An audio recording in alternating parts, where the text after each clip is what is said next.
Saudara, di masa tenang, para pasangan calon wajib menjaga komitmen untuk pilkada yang damai dan bersih. Bukan sekadar tidak melakukan kampanyekan, tetapi pasangan calon dan pendukungnya ditantang untuk tidak membuat kegaduhan jelang pemungutan suara Rabu nanti. Lantas sejauh mana komitmen pasangan calon menjaga pilkada DKI Jakarta? Kita akan berbincang dengan politisi PD Perjuangan Adian Napitupulu, juga politisi Partai Gerindra Aryo Joyo Hadikusumo, dan ada dari pasangan nomor 1 yang merupakan tim suksesnya adalah Daniel Johan yang berada di ujung telepon sana. Terima kasih Bapak-Bapak telah bergabung bersama Kompas Petang. Tapi sebelum saya minta dulu, karena sudah masa tenang, boleh nggak pinnya ditaruh dulu? Oh, nggak boleh ya? Tapi ini boleh nggak? Ya nggak boleh, nggak boleh. Oh, nggak boleh. Kotak-kotaknya sedikit nggak apa-apa. Kotak-kotaknya kita putihkan. Kita masa tenang, nggak boleh. Ini saya harus ingatkan, tidak boleh ada kampanye-kampanye yang berada di manapun, termasuk di siaran live kali ini. Saya tanya dulu ke Mas Aryo. Mas Aryo dari politisi Gerindra, juga tim pasangan dari nomor 3, ada keberatan Pak Ahok kembali menjadi gubernur karena ada 2 pasal yang menjeratnya. Salah satunya adalah pasal 156A yang hukumannya maksimal 5 tahun penjara. Ya, terima kasih. Pertama-tama saya belum mengecek apakah jaksa sudah mengajukan tuntutan. Karena kebetulan itu yang mengecek adalah tim hukum dan advokasi. Jadi harus menunggu tuntutan dulu? Sepakat itu? Setahu saya harus menunggu dari jaksa memberikan tuntutan dulu apakah di atas 5 tahun atau tidak. Sedangkan artinya nggak ada masalah kalau sekarang kembali lagi menjadi gubernur? Ya, bagi kami yang terpenting adalah keinginan warga Jakarta lah saat ini. Beliau kembali menjadi gubernur kalau sesuai prosedur, kami tidak ada masalah. Itu tidak mempengaruhi pemenangan nanti, kampanye nanti. Karena terbukti 5 tahun yang lalu waktu saya dan Bang Adian bersama-sama memenangkan Jokowi Ahok, terbukti bahwa faktor petahana itu tidak berpengaruh di pemungutan suara. Bahkan di Jakarta petahana selalu kalah. Nggak tahu yang 2017 ini, yang beda. Ya, saya berharap sama juga, tetapi saya yakin Bang Adian berpendapat yang berbeda. Nih, kalau ke depan, kalau ke belakang nggak ada masalah. Kalau Bang Adian tentu pengen petahana menang. Bung Adian, Anda melihat bahwa ada suara-suara bahkan mantan hakim MK, 2 mantan hakim Mahkamah Konstitusi ya, Pak Hamdan Zulfa dan juga Pak Mahfud MD mengatakan bahwa seharusnya Pak Ahok nonaktif karena ancaman hukuman 5 tahun penjara. Ya, pertama perkataan mereka tidak punya kekuatan hukum karena sudah mantan hakim. Nah, kalau kemudian mau diuji ya silahkan diuji daripada kita perdebatkan. Karena kan ada beberapa pasal yang terkait ya. Undang-Undang 23 pasal 83-nya itu minimal 5 tahun, artinya 5 tahun ke atas, itu baru kemudian dapat sanksi terkait dengan pilkada. Sementara yang dituntut itu kan 156 4 tahun, 156A maksimal 5 tahun. Titik tengahnya memang kita menunggu tuntutan jaksa saja. Jadi harus nunggu tuntutan jaksa baru kemudian ketahuan nanti apakah harus nonaktif atau tidak. Kalau kemudian dia dituntut dalam pasal 156 saja, mungkin beda persoalannya. Tapi kan ada 156A-nya. Betul. Ada dua maksimal masa hukuman, ancaman hukuman 4 tahun dan 5 tahun. Oke, saya ke Bung Daniel Johan. Bung Daniel, bisa mendengar saya? Ikut dengar. Iya, apa yang Anda sampaikan kalau dari Gerindra nggak masalah, PDIP pasti nggak masalah. Anda di PKB, Bung Daniel, apakah juga ada persoalan yang sama bahwa tidak masalah kembali karena belum ada tuntutan? Atau dari dakwaan saya sudah cukup seharusnya untuk menonaktifkan Gubernur DKI Jakarta karena ada dakwaan yang menuliskan bahwa ancaman hukumannya 5 tahun penjara?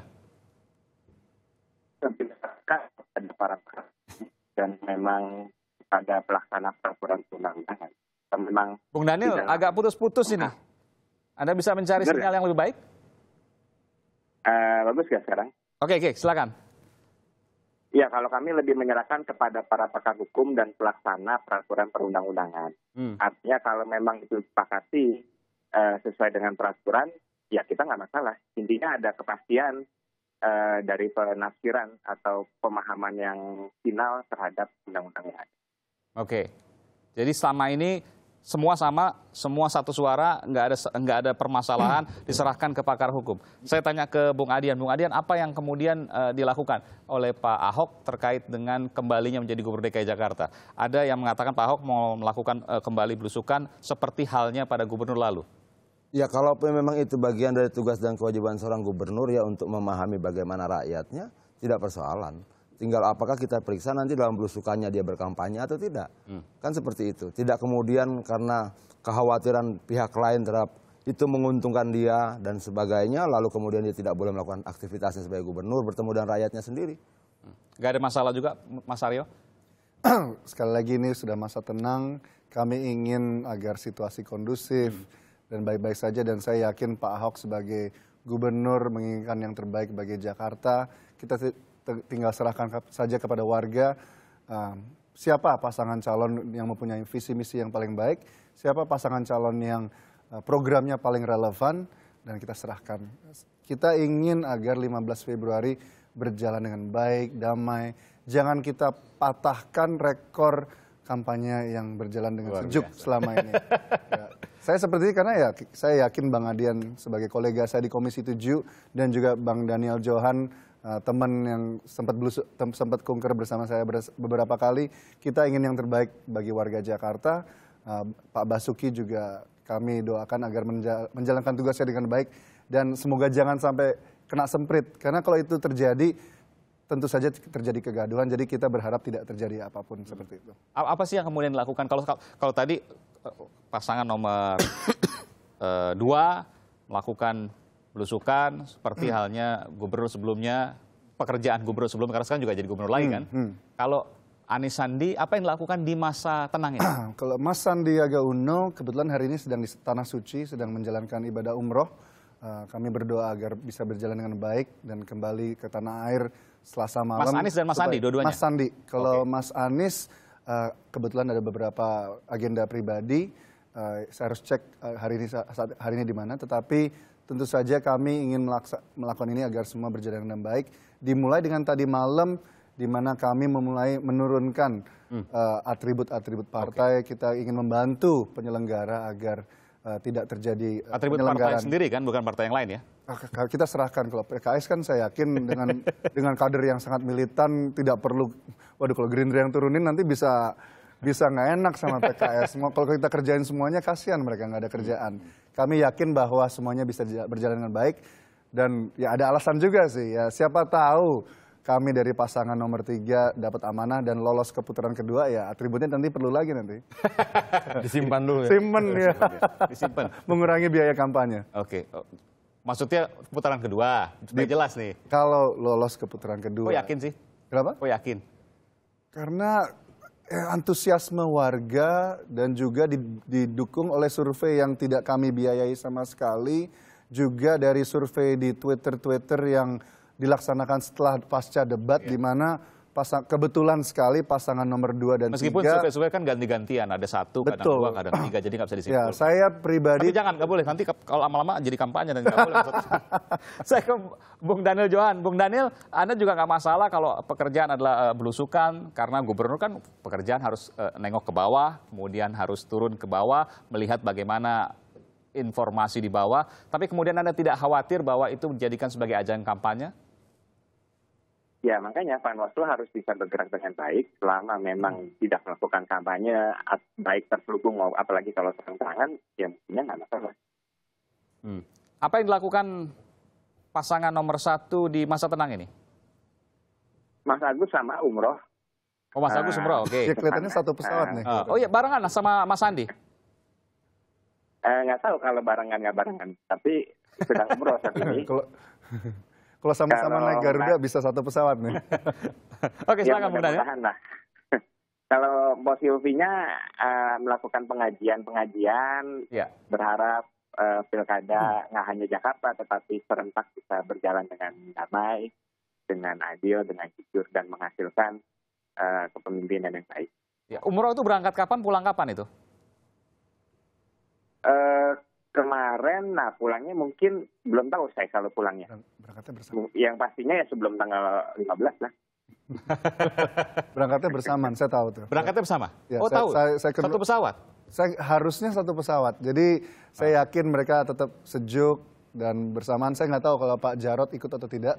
Tetapi yang pasti Pak Jarod ada di Balai Kota. Oh, ada di Balai. Oh iya, beliau kerja. Dan kita doakan agar semua berjalan dengan baik, agar situasi tetap kondusif. Ya kan saat ini ada banyak sekali berita hoax atau palsu yang beredar di sosmed.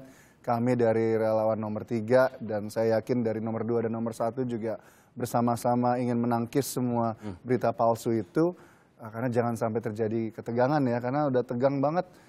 Belum senang sekali bahwa demo 11 Februari yang lalu itu kita lihat bahwa mereka membantu pasangan yang sedang menikah di katedral.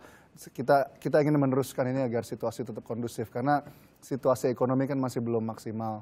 Kita ingin menjaga agar tidak terjadi ketegangan dan warga juga bisa menggunakan akal pikirnya yang sehat. Oh ya, aduh harus hati-hati nih ngomong. Bung Adian, Ya.